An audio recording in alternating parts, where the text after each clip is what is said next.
এ বিষয়ে পররাষ্ট্র মন্ত্রণালয় থেকে আরো জানাতে যোগ দিচ্ছেন মোর্শেদ হাসিব, যাচ্ছি তার কাছে।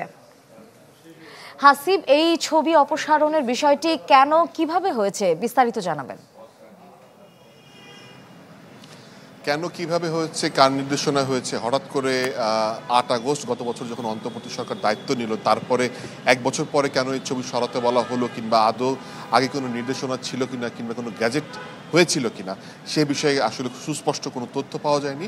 সঠিক মাত্রার কার্বন কম্বিনেশন বৃদ্ধি করে পাইপের ডাক্টিলিটি ও হেভি লোড নেয়ার ক্ষমতা। Falcon MS pipe. আমরা পররাষ্ট্র মন্ত্রণালয়ে আছি, আমরা যতটুকু জানতে পেরেছি যে পররাষ্ট্র উপদেষ্টা উনি অসুস্থতার কারণে আজকে আসেননি, কালকে আসবেন কিনা সেটা এখনো নিশ্চিত নয়। পররাষ্ট্র সচিবের সাথে কথা বলার চেষ্টা করেছি, উনি এই বিষয়ে সরাসরি কোনো মন্তব্য করতে চান না। বিশেষ করে টেলিভিশনে যে সরাসরি মন্তব্য করতে হয় সেই বিষয়টা উনি করতে চাননি, এবং আমাকে অন্যান্য যে কর্মকর্তারা রয়েছে তারাও আসলে সরাসরি কথা বলতে চাননি। তবে সূত্র আমাদেরকে যেটি জানিয়েছে যে গত বছর ৮ আগস্টের পরে বড় মিশন যেগুলো ছিল সেগুলো থেকে কিন্তু সাবেক প্রধানমন্ত্রী, রাষ্ট্রপতি থেকে শুরু করে সবার ছবি সরিয়ে ফেলা হয়েছিল, এবং ছবি থাকতে হবে তেমন কোনো নির্দেশনাও দেওয়া হয়নি জনপররাষ্ট্র মন্ত্রণালয় থেকে।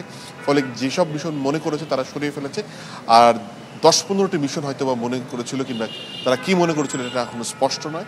তাদের এখানে রাষ্ট্রপতির ছবিটা সেই ছবিটা ছিল, ছবিটা সেখানে সরিয়ে ফেলতে বলা হয়েছে। ফলে এই হচ্ছে সব বিষয়ে। আমি 2-3জন রাষ্ট্রদূতকে ফোন দিয়েছিলাম, একজন মধ্যপ্রাচ্যে, একজন পশ্চিমে অর্থাৎ ইউরোপে, আর একজন হচ্ছে এশিয়ার অঞ্চলে। তারা নাম প্রকাশ করতে যেহেতু চাচ্ছে না, ফলে আমি তাদের নাম বলতে পারছি না। তবে তারা আমাকে যেটি বলেছে, শুক্রবারের বিকেলে সন্ধ্যায় রাতে 3জনের কাছে ফোন এসছে, এবং সেই ফোনটি তাদের কলিগরা করেছে, অর্থাৎ যে এশিয়াতে আছেন সেই এশিয়ান রাষ্ট্রদূতকে, বাংলাদেশি রাষ্ট্রদূতকে, তারও অন্য বাংলাদেশি মিশনে কর্মরত সহকর্মী হাইকমিশনের কিংবা রাষ্ট্রদূত তাকে ফোন দিয়ে জানিয়েছে যে তাকে একটু নির্দেশনা দেওয়া হয়েছে, এবং নির্দেশনার তথ্যটি তার কলিগকে অর্থাৎ তাকে পাস করতে বলা হয়েছে। সেইভাবে তিনি এইভাবে করেছেন।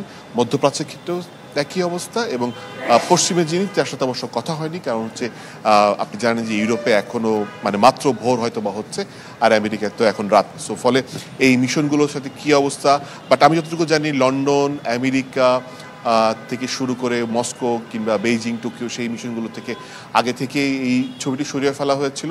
আমি যে জায়গাটা দাঁড়িয়ে আছি, আপনি আমার পিছিয়ে নিশ্চয়ই দেখতে পাচ্ছেন যে এটি কে উদ্বোধন করেছে, কবে উদ্বোধন করেছে, এটিও কি সরিয়ে ফেলা হবে কিনা সেই বিষয়ে কোনো নির্দেশনা এখন নাই। কালকে সকালে যদি এখানে পররাষ্ট্র মন্ত্রণালয়ে এসে দেখি যে উদ্বোধন করেছেন যার নাম রয়েছে সাবেক প্রধানমন্ত্রী শেখ হাসিনা, এইটিও হয়তোবা যদি সরিয়ে ফেলতে বলা হয় কিংবা কোনো নির্দেশনা আসে উপর মহল থেকে, তাহলে হয়তোবা সেটি সরিয়ে ফেলা হবে। তার আগ পর্যন্ত কিন্তু এটিকে আমরা দেখতে পেয়েছি। ফলে এই ধরনের নির্দেশনা কখন কিভাবে হয় সেটি আসলে সরকারের সর্বোচ্চ মহলই বলতে পারবে।